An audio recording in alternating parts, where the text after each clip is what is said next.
আসসালামু আলাইকুম রহমতুল্লাহ। অষ্টম শ্রেণী গণিত অনুশীলনী 3-এর প্রশ্ন 30 নিয়ে আলোচনা করব ইনশাআল্লাহ।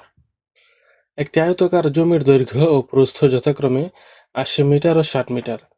জমির ভিতর 4 মিটার চওড়া পার ও 3 মিটার গভীরতা বিশিষ্ট একটি পুকুর খনন করা হলো। একটি মেশিন দ্বারা প্রতি সেকেন্ডে 0.1 ঘনমিটার পানি শূন্য করা যায়। ক নম্বরে বলেছে পুকুরের গভীরতা ইঞ্চিতে প্রকাশ করো। খ, পুকুর পাড়ের ক্ষেত্রফল নির্ণয় করো। গ, পুকুরটি পানি শূন্য করতে কত সময় লাগবে। সমাধান লিখে ক লিখব। দেওয়া আছে পুকুরের গভীরতা 3 মিটার। পুকুরের গভীরতা 3 মিটার। পুকুরের গভীরতা 3 মিটার, এটা হচ্ছে দেওয়া আছে এখানে যে 3 মিটার গভীরতা বিশিষ্ট একটি পুকুর খনন করা হলো 3 মিটার, এটা লিখেছি, দেওয়া আছে পুকুরের গভীরতা 3 মিটার। তারপর লিখবো আমরা জানি 1 মিটার সমান 39.37 ইঞ্চি। 1 মিটার সমান 39.37 ইঞ্চি। সুতরাং 3 মিটার সমান, তাহলে এই 39.37 এর সাথে গুণ হবে 3 ইঞ্চি, গুণ দিলে কত হবে 118.11 ইঞ্চি। 118.11 ইঞ্চি, উত্তর হবে 118.11 ইঞ্চি। বলেছিল পুকুরের গভীরতা ইঞ্চিতে প্রকাশ করো, এটা হবে ক নম্বরের উত্তর। খ নম্বরে বলেছে পুকুর পাড়ের ক্ষেত্রফল নির্ণয় করো। পুকুর পাড়ের ক্ষেত্রফল নির্ণয় করো। লিখব, দেওয়া আছে আয়তাকার জমির দৈর্ঘ্য 80 মিটার ও আয়তাকার জমির প্রস্থ 60 মিটার। এই দুটি প্রশ্নের মধ্যেই দেওয়া আছে, সেখান থেকে লিখলাম। দেখার পর লিখব আয়তাকার জমির ক্ষেত্রফল। ক্ষেত্রফল যেহেতু আয়তাকার আর ক্ষেত্রফল চেয়েছে, তাহলে দৈর্ঘ্য গুণ প্রস্থ দুটি লাগবে। দৈর্ঘ্যের জায়গায় 80 দেবো, প্রস্থের জায়গায় 60 দেবো, দুটা গুণ করলে হয় 4800 বর্গমিটার। 4800 বর্গমিটার। এবার লিখবো পার বাদে পুকুরের দৈর্ঘ্য। পার বাদে পুকুরের দৈর্ঘ্য, তাহলে পুকুরের দৈর্ঘ্য হচ্ছে 80 মিটার, কিন্তু পার বাদে বলছে, পার বাদে, কারণ পার তো 4 মিটার করে। ডান পাশে 4 মিটার বাদ যাবে, বাম পাশে 4 মিটার বাদ যাবে, মানে 8 মিটার বাদ যাবে।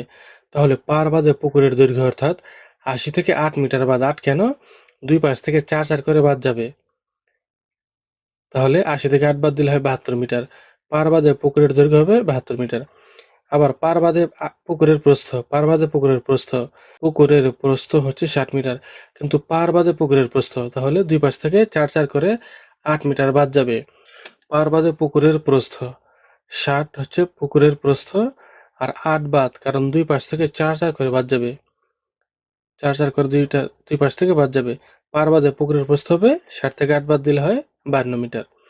এবার পার বাদে পুকুরের দৈর্ঘ্য পেলাম, পার বাদে পুকুরের প্রস্থ পেলাম, 72 আর 52। লিখবো পার বাদে পুকুরের ক্ষেত্রফল।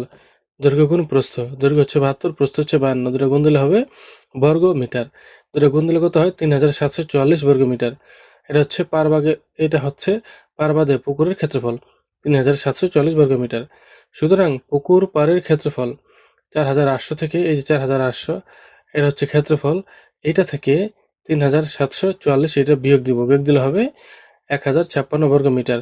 উত্তর হবে 1056 বর্গ মিটার। গ নম্বর বলেছে পুকুরটি পানি শূন্য করতে কত সময় লাগবে, এবং এখানে বলেছে প্রতি সেকেন্ডে 0.1 ঘনমিটার পানি শূন্য করা যায়। গ নম্বর হচ্ছে লিখবো খ থেকে পাই পার বাদে পুকুরের দৈর্ঘ্য 72 মিটার, পার বাদে পুকুরের প্রস্থ 52 মিটার, এই দুটি খতে আমরা পেয়েছি। তারপর লাগবে এবং পুকুরের গভীরতা 3 মিটার। পুকুরের গভীরতা 3 মিটার দেওয়া আছে। তারপর সুতরাং পুকুরের আয়তন। আয়তনের জন্য তিনটা জিনিস লাগে, দৈর্ঘ্য, প্রস্থ, উচ্চতা। দৈর্ঘ্য হচ্ছে 72, প্রস্থ হচ্ছে 52, উচ্চতা হচ্ছে 3 মিটার।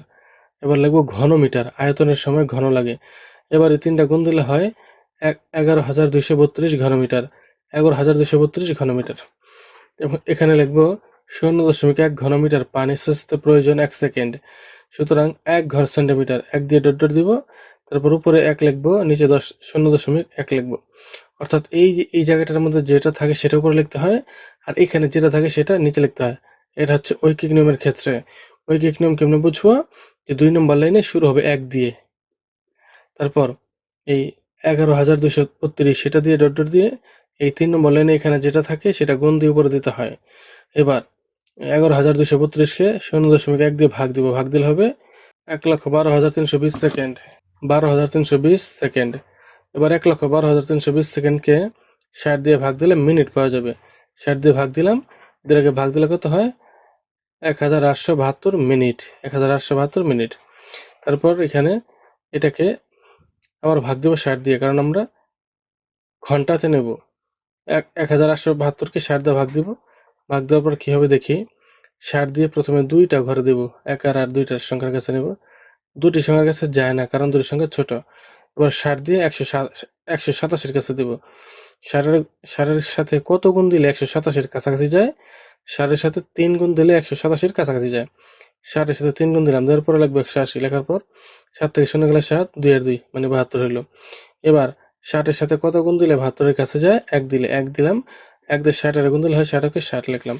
বিয়োগ দিলে হবে 72 থেকে 60 গেলে হয় 12, 12 লিখলাম। এবার লিখব নির্ণয়ের সময়। এই যে এখানেরটা হচ্ছে ঘন্টা, 31 হচ্ছে ঘন্টা, আর 12 হচ্ছে শেষেরটা যেটা থাকে সেটা হচ্ছে মিনিট। 31 ঘন্টা 12 মিনিট, 31 ঘন্টা 12 মিনিট।